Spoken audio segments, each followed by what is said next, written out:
Welcome to a special episode of Go Bold, brought to you by Revlon. Today our contestants are in for quite a surprise. I'm inviting them to a good old-fashioned slumber party. It's about getting to know each other better. So get ready. It's time to get real.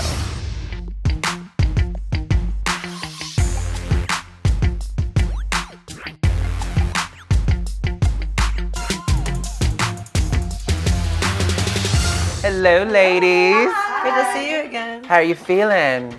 Great. Ready to This is go. a really nice room. Now, it's one thing to have a great idea, but engaging people to believe in your idea is a true key to success. Today, your mentor provocateur is an advocate, actress, possibility model, and a storyteller. Ladies, your mentor provocateur du jour is none other than the one and only me. I was like, this sounds just like I think when we share our stories and speak truthfully about who we are and what our experience is, it gives other people permission to do the same thing. It allows people to connect with us in a more human, more profound way. The process for me of going after my dreams with no rule book, it's been scary. I've been rejected a lot. I've been told, no, you can't do this. Before I booked Orange is the New Black, I was seriously considering going back to grad school. I kept going because I really just love what I do. I've loved working with Revlon. This is a wonderful opportunity for these women. I'm really excited about getting to know the ladies better and encouraging them to get to know themselves better. Now, ladies, up until this point, we've put you through some pretty tough challenges. So today, I thought we could have a little fun. We're going to hang out here in the penthouse suite at the W Hotel and order a little room service, play some games, and pamper ourselves a little with some fabulous Revlon cosmetics. Most of all, we're going to get to know each other a lot better. Alrighty? You probably know a little bit about me, but I've very much created my own path. There wasn't a black trans woman, doing exactly what I wanted to do. I've had to very much make my own rules. I think at the end of the day, that's what we all have to do. We have to create our own path. So I actually want to start with you, Christina. And I love your idea for the new quote. What I'm missing from you is you. And I'm missing from you your struggle. Where do we start? Yeah. Well, that's actually a really good point that you bring up because we've always had to deal with a lot of adversity. There was always like a lot of racial tension, and I've had to learn how to navigate all of that and be very comfortable with who I am. Christina is very well spoken and she's very articulate and she's really smart. But I very much have been wanting to get a sense of who Christina is as a human being beyond her intellect. And I feel like she has walls up and doesn't fully let people in. I love everything you're saying, but I still feel like I'm not getting you. I'm not getting your heart. And your heart is what's really gonna sell it to people. I've just always had to do so much on my own, and being weak wasn't an option.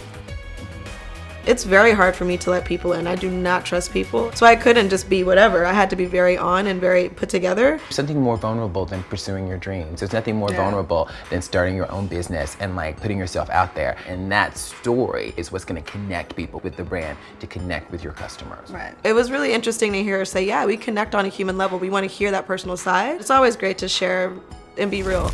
Jayla. I had a breakthrough moment with you when you talked about your struggles with your weight. Talk to me a little bit about that journey for you. I was always a big girl. I was chunky, chubby. You would hear, oh, she's so pretty. You can't date her though, because she's fat.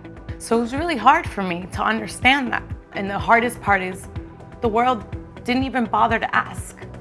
Nobody ever bothered to ask. Ask what? Why?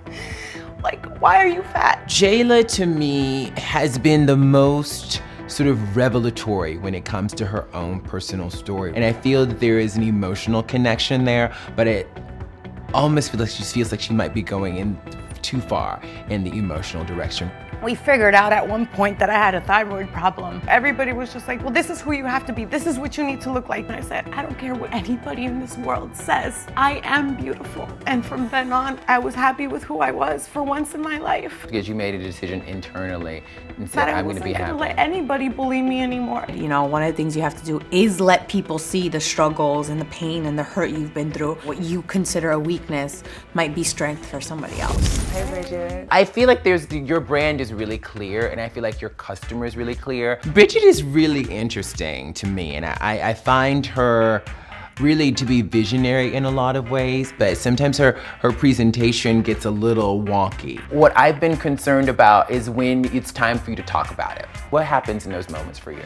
It definitely takes me a minute to calm down. It's like I want to vomit out what's in my head, passion-wise, and it's like almost overwhelming. A couple challenges ago, Laverne kind of came down on me, and it changed the way that I have been since. She's definitely somebody that I want to learn from, and since I feel comfortable with her, it makes it almost easier. As I've been doing these things on the show, I feel I've been getting better with saying what is coming out of my head. You're doing it right now, and it's really clear, and I got you, and we're connecting, and it's there.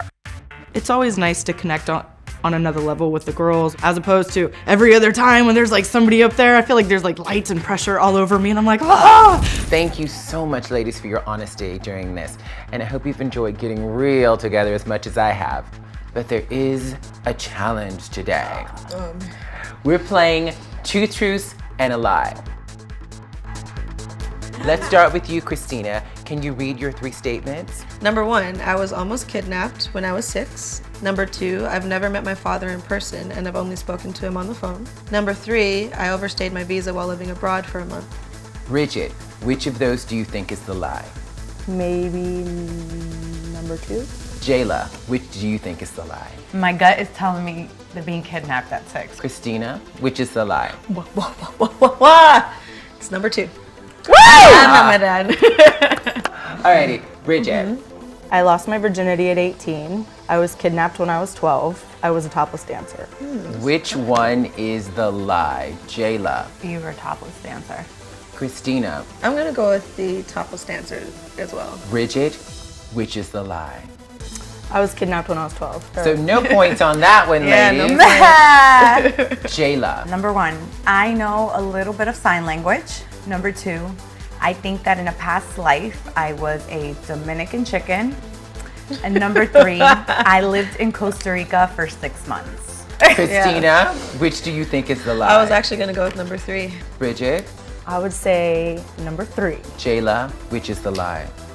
Number 3. So now, Bridget has 2 points and Christina has 1. I answered the questions too. Number 1, I was president of the student council in junior high. Number 2, senior year in high school, I would sneak out of the dorms by slipping through a bar in the window. Number 3, I once sang Schubert's Ave Maria at a wedding in a nightclub. Which is the lie? I'm going with number 1. I'm gonna say number 2. I'm gonna say number 2 too. The correct answer is number 1. So ladies, we have a tie, and I'm the official tiebreaker. Number 1, I used to write papers for other kids in college and got paid to do it. Number 2, I failed driver's ed in high school. Number 3, I was once kicked out of a movie theater because of a drunk boyfriend. Which is the lie? I'm gonna go with number 2. Number 1. Number 1. And the lie is number 2. Christina wins! Finally! Wait a minute. Me? I won? Finally? Like after all these challenges? Hooray! Since we're in this lovely suite at the W Hotel, you get the suite for the night. Whoa! Awesome! I love hotel rooms. I have an obsession with wanting to stay in a hotel room. I live in New York City, and it's ridiculous for me to go into a hotel in New York City when I live here. That's just absurd. So I get to have the experience of staying here kind of like a tourist, and I'm gonna take full advantage. I've already invited all my friends. We'll have some snacks, maybe we'll have a few drinks, we'll turn on some music. I don't know, the night is young. Now I want to hear what you think. Vote on whose story you connect with the most. Who do you feel should be crowned the new provocateur, and why? Until next time, remember, go bold.